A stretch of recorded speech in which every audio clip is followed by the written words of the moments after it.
Meu nome é José Luiz Oreiro. Eu estou hoje aqui para falar um pouquinho sobre o livro que eu lancei no mês de junho deste ano, o livro Macroeconomia do Desenvolvimento, uma perspectiva keynesiana. Este é um livro-texto indicado para alunos de graduação e pós-graduação da área de economia.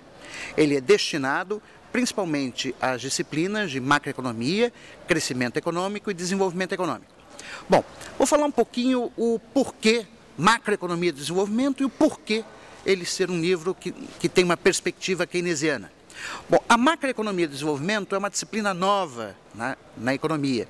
Ela une dois aspectos da teoria econômica. A macroeconomia, que está tradicionalmente ligada às questões de curto prazo, ao ciclo econômico, e o desenvolvimento econômico, que está tradicionalmente ligado aos modelos de crescimento e, portanto, ao longo prazo. O que este livro faz é juntar estas duas pernas, o curto prazo com o longo prazo, mostrando que aquilo que acontece no curto prazo também tem implicações de longo prazo. Daí a ideia de macroeconomia do desenvolvimento. Bom, e por que uma perspectiva keynesiana? Ora, é para diferenciar este livro de outros livros, como o do Agenor Montiel, por exemplo, que foi publicado em 1999, que trata também da macroeconomia do desenvolvimento, mas uma perspectiva neoclássica. Quer dizer, este é um livro que tem uma perspectiva keynesiana por duas razões. Em primeiro lugar, porque se trata de um livro no qual o motor de crescimento de longo prazo é a demanda agregada. Ao contrário do que acontece nos manuais mais convencionais de macroeconomia do desenvolvimento, nos quais você considera que o motor do crescimento de longo prazo está relacionado com os fatores da oferta da economia, o meu livro assume uma perspectiva eminentemente keynesiana, no qual o motor de crescimento de longo prazo é a demanda agregada.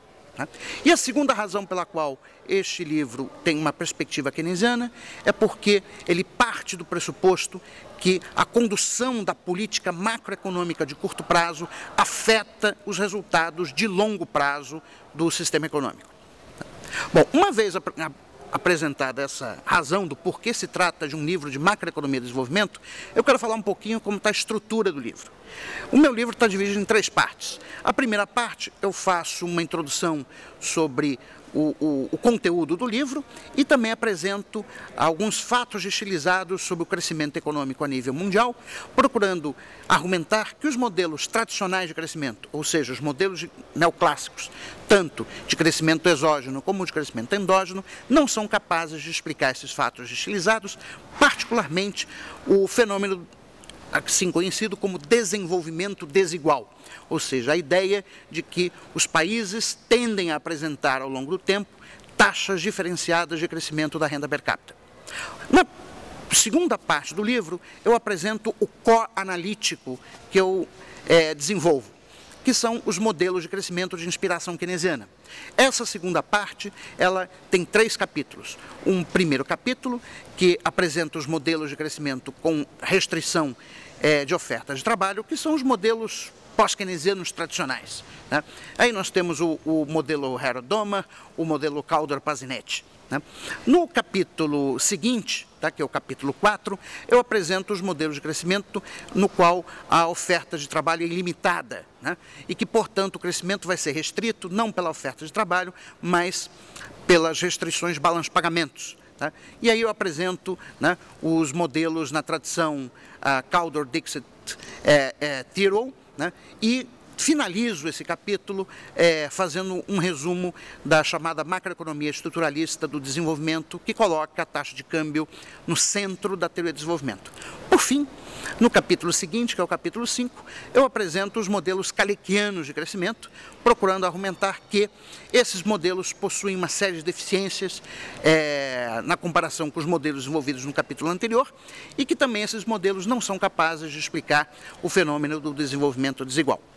Na última parte do livro, ela está dedicada à macroeconomia do desenvolvimento, ou seja, trata-se de capítulos com nível de abstração mais baixo do que os que eu apresentei na parte anterior, e estão mais focados para a questão da formulação de política econômica.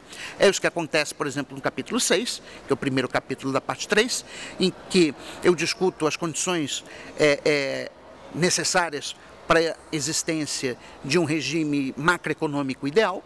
No último capítulo do livro, e que também é o último capítulo da parte 3, eu finalizo com uma apresentação da evolução da economia brasileira de 1999 a 2015, procurando usar alguns conceitos que foram apresentados no capítulo 6, né, que é o capítulo sobre os regimes de política macroeconômica, com o objetivo de mostrar quais foram as razões pelas quais a economia brasileira ela começou a estagnar a partir de 2011 e entrou em crise a partir do ano de 2015. Bom, concluindo, como eu tinha dito no início, trata-se de um livro-texto que deve ser usado fundamentalmente por estudantes de economia, tanto de graduação como de pós-graduação. No caso dos estudantes de pós-graduação, é um livro-texto voltado para cursos mais avançados ao longo, né, do estudo de economia, né?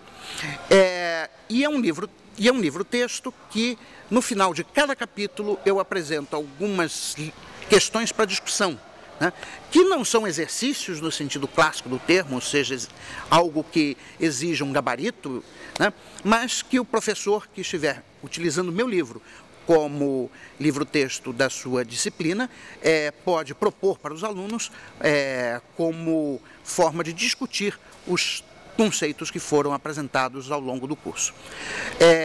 Para mais informações, vocês podem consultar o site da LTC. Muito obrigado pela paciência de vocês e eu espero que vocês aproveitem bastante o meu livro. Obrigado.